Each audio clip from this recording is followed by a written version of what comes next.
अस्सलाम वालेकुम, welcome to my YouTube channel. कैसे हैं आप सब लोग? उम्मीद करती हूँ आप लोग खैरियत से होंगे और दुआ है कि आप हमेशा हंसते मुस्कुराते रहें। अच्छा, तो हम गए थे सर्दियों की शॉपिंग के लिए। अपना मैंने कुछ भी नहीं ख़रीदा, बच्चों की शॉपिंग की है।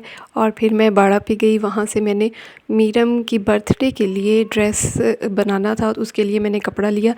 मैं सोच कर गई थी कि मैं पिंक कलर में प्यारा सा बारबी डॉल जैसा कलर लूँगी, उसका फ़्रॉक बनाऊँगी। लेकिन वहाँ पहुँच के जब मैंने ये कपड़ा देखा, ये इसके ऊपर सितारे लगे हुए, तो ये मुझे इतना पसंद आया, तो मैंने ये ख़रीद लिया। तो इसका इनर ब्लैक था और इसके ऊपर सितारे थे गोल्डन और सिल्वर कलर में, तो फिर इसी के साथ मैंने सारी मैचिंग कर ली। इसके ऊपर 2 तरह के सितारे लगे हुए हैं, सिल्वर कलर में और गोल्डन कलर में। तो गोल्डन जो है वो ज़्यादा इसमें शाइनिंग दे रहा है, ज़्यादा चमक रहा है, तो इसलिए मैंने साथ में फिर गोल्डन कलर में लिया, जो मैंने फ्रिल बनाने के लिए कपड़ा लिया। मैं जब भी बाज़ार जाती हूँ तो बाड़े का चक्कर लाज़मी लगाती हूँ, चाहे मैंने वहाँ से कुछ ख़रीदना हो या नहीं। लेकिन वहाँ जाकर मेरा दिल खुश हो जाता है।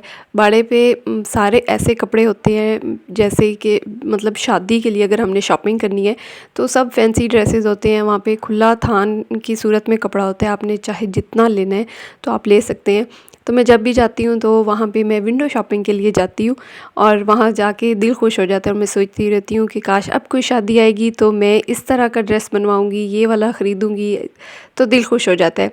फिर कभी मैं बाज़ार गई तो मैं बाड़ा में जाके वीडियो बनाऊँगी और आपके साथ भी शेयर करूँगी। लेकिन मुझे डर रहता है कि कहीं वो मना ही कर दें कि आप क्यों वीडियो बना रहे हैं, क्योंकि बाज़ दुकान वाले जो हैं वो अलाउ नहीं करते। तो जाके देखेंगे, ट्राई करेंगे कि क्या होता है, बनाने देते हैं या नहीं बनाने देते। इतनी जल्दी मीरम का बर्थडे आ गया, मतलब मीरम साल की हो गई।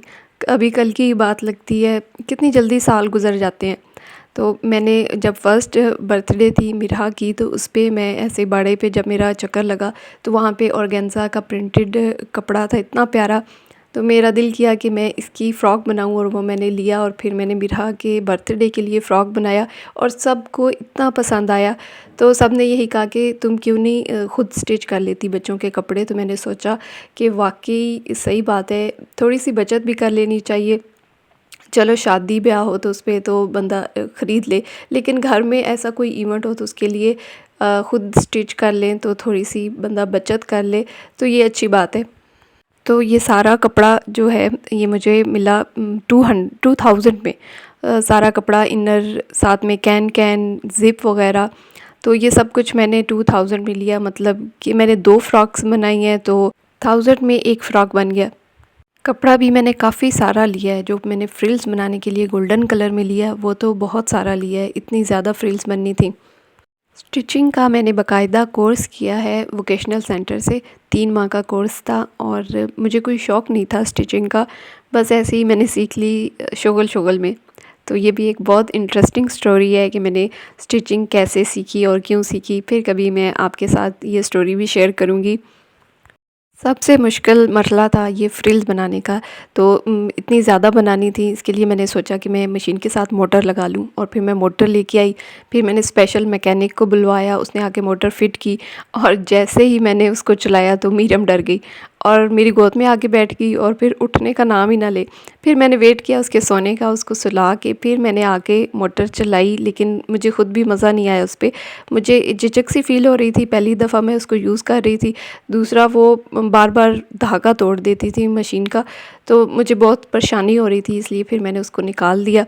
और मुझे 2 दिन लगे हैं ये फ्रिल्स बनाने में, थोड़ा-थोड़ा करके। जब मेरा फ्री टाइम होता है उस टाइम में मैं भी स्टिचिंग करती थी, तो काफ़ी दिन लग गए हैं इनको फ्रिल्स बनाने में। तो फाइनली ये कंप्लीट हो गई हैं। तो ये एक रेडी हो गई, अभी इसके ऊपर पेटी लगानी है। लेकिन ये नीचे जो सारा घेरा है इसका काफ़ी बड़ा घेरा बना है, तो इतना ज़्यादा इसके नीचे फॉल बहुत ज़बरदस्त आ रही है। तो मैं सोच रही हूँ कि नीचे अभी मैंने कैन नहीं लगाई, तो मैं सोच रही हूँ कि ना ही लगाऊँ, क्योंकि वो बहुत ज़्यादा हैवी हो जाएगा और उसका वज़न भी बढ़ जाएगा। इतनी सी तो मीरम है, उसको कैसे कैरी कर पाएगी। तो इसलिए आप मुझे बताएं कि मैं कैन लगाऊं या ना लगाऊं, कमेंट करके बताइएगा।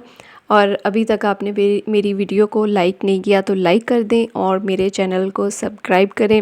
तो पेटी लगा दी है इसके साथ, और ये एक मीरम की फ़्रॉक रेडी हो गई है। तो इसके बाद अब दूसरी उसकी तैयारी करते हैं।